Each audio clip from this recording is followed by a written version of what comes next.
to this videos? If we make 5,000 likes to this video, we will upload more patriotic news. Thank you. Liberal outlets plead to make it illegal for white men to vote. First the Huffington Post, and now Affinity Magazine. Over and over again, liberal outlets are suggesting that white men must be punished for slavery by losing the right to vote. It won't be long until this becomes a mainstream liberal opinion. Last time a journalist dared to use their platform and freedom of speech to discuss this question on the Huffington Post, she was silenced and the article was taken down, wrote Affinity Magazine. However, I saw it and thought that the benefits of reversing white men's suffrage was definitely worth discussing. After all, women and people of color went through times of not being allowed to vote, and the fact that white men never had to experience that is an injustice, they wrote. Despite the fact that we are given the illusion of democracy today, even though in reality the Electoral College decides our future for us, do oppressors of minorities and women deserve to choose to continue our oppression, or should we help them by withdrawing the right to vote from them for a while until we can truly get on the same page and connect? They wrote. Women were not allowed to vote in the United States until 1920, so that's over a millennium of women lacking the right to vote. And what reparations have been paid since then? Nothing. Where's the justice for women? Black suffrage in the United States has also been a slow process where even when people of color were legally allowed to vote in the 1860s, they explained. Do you think liberals are taking this terrible logic too far?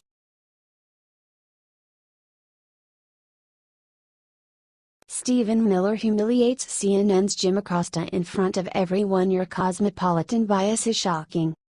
President Trump says Stephen Miller took the stand and completely humiliated CNN's Jim Acosta. Acosta tried to imply that him and the president were racists because they are preferring English-speaking immigrants. However, Jim Acosta ended up being called out by Miller for the really racist implications in his questions. First, Miller called him out for seemingly not being able to distinguish between legal immigration and illegal immigration. Surely, Jim, you don't actually think that a wall affects green card policy? You couldn't possibly believe that, do you? Actually, the notion that you actually think that immigration is at a historic low, the foreign-born population of the United States today. Do you really, Jim? I wanna be serious. Do you really at CNN not know the difference between green card policy and illegal immigration? Said Miller. Sir, my father was a Cuban immigrant. He came to this country in 1962, right before the Cuban Missile Crisis, and obtained a green card. Yes. They may learn English as a second language later on in life. But this whole notion that they have to learn English before they get to the United States, are we just gonna bring people in from Great Britain and Australia? Said Acosta. Miller completely crushed him for saying this. Jim, actually, I have to honestly say, Miller mocked, I am shocked at your statement that you think only people from Great Britain and Australia would know English. It reveals your cosmopolitan bias to a shocking degree that in your mind, no, this is an amazing moment, this is an amazing moment. That you think only people from Great Britain or Australia would speak English is so insulting to millions of hard-working immigrants from all over the world, replied.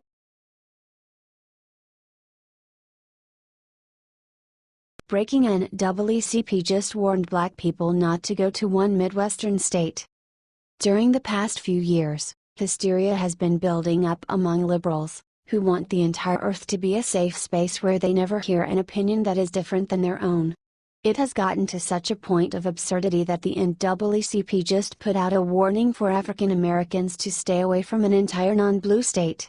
Many cheered when Missouri Governor Eric Greitens signed Senate Bill 43 into law, which will have the reasonable effect of making people who claim housing or workplace discrimination actually prove that they were discriminated against. Praised President and CEO of the Missouri Chamber of Commerce and Industry Daniel P. Mahan. This new law ends a decade-long period where Missouri was one of the easiest places in the nation to sue a company, and when our abnormally low standard for discrimination lawsuits was a major reason why Missouri has been labeled a judicial hellhole and ranked among the states with the worst legal climates in the nation. This unwanted status hurt our ability to attract business investment opportunities. The NAACP, however, is claiming that this common-sense legislation is somehow racist. At the left-wing organization's most recent conference, they voted to put out a travel advisory for people of color, women, seniors, the LGBT community, those with disabilities or those perceived to have disabilities, and religious minorities against going to Missouri. Alleged NAACP President Cheryl Clay, our ongoing issues of racial profiling, discrimination, harassment and excess violence towards people of color have been further exacerbated by the passage and signing of 43. She added that it supposedly rolls back civil rights protections for employees and whistleblowers. It makes it nearly impossible to file and win a discrimination lawsuit. Do you think it's ridiculous the NAACP would try to avoid an entire state?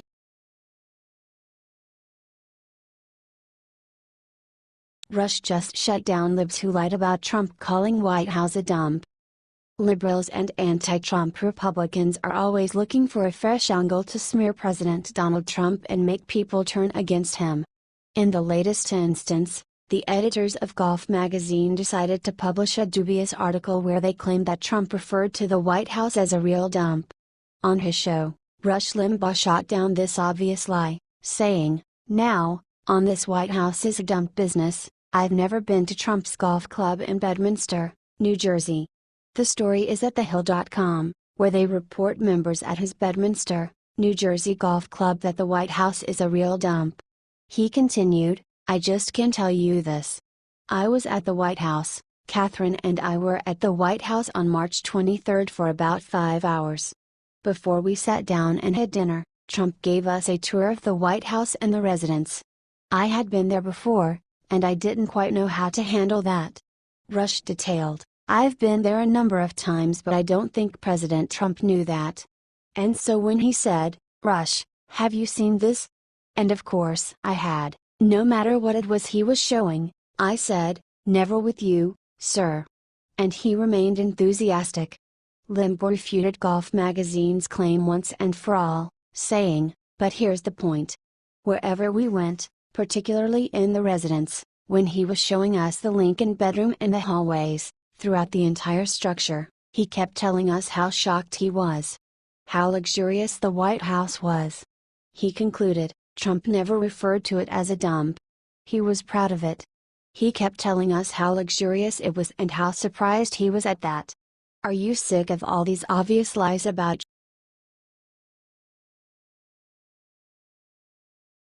prison time is coming? Mysterious man just made huge warning to Pelosi. Given all the corruption that Congresswoman Nancy Pelosi has been connected to as currently Democratic Minority Leader of the House and former House Speaker, it's remarkable that she has not gone to prison already. There are evidently no shortage of people who agree. Rep. Pelosi got a shocking wake-up call recently when an unidentified man confronted her about the time behind bars that he claims is awaiting her. According to a video that surfaced on the YouTube channel called Conservative Merkins, a man carrying a camera got Rep. Pelosi as she was walking by him. "Nancy," he said to her. Pelosi surprisingly recognized her name and turned to face him. "Hi," she answered. Then the unknown man stated directly at the Clinton-allied Congresswoman, "Prison time is coming soon. Be ready." Nancy immediately turned away from him, saying, The man added, "Donald Trump. Not much time left. Bad news for you." In the video, the unidentified man never spelled out what he meant specifically when he said that Rep. Pelosi was headed for a prison term. Some commenters applauded the video, with one commenter saying, "Bring a black purse and shoes to match your orange jumpsuit, Nancy." Another, however, did not seem pleased by the video and wrote, "A little creepy. I prefer it when we don't act like the left." What's your take on the video? Do you think Pelosi is headed to prison?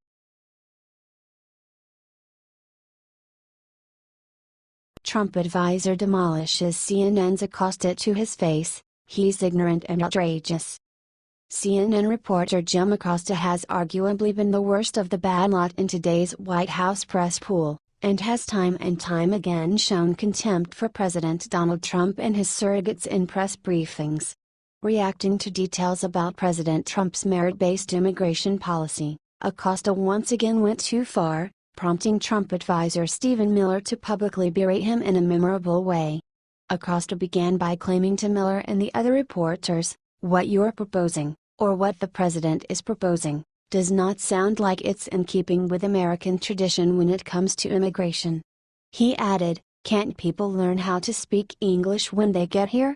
He then suggested that Trump only wants immigrants who hail from Great Britain and Australia. Miller then slammed him, saying, "I honestly have to say I am shocked at your statement that you think that only people from Great Britain and Australia would know English. It reveals your cosmopolitan bias to a shocking degree." Acosta doubled down on his rhetoric, saying, "It just sounds like you're trying to engineer the racial and ethnic flow of people into this country." Rebuked Miller, "Jim, that is one of the most outrageous, insulting, ignorant and foolish things you've ever said." He later added, "Insinuations like Jim made trying to ascribe nefarious motives to a compassionate immigration measure designed to help newcomers and current arrivals alike is wrong." Moaned Acosta in response, "You called me ignorant on national television. Do you think Jim Acosta is ignorant?"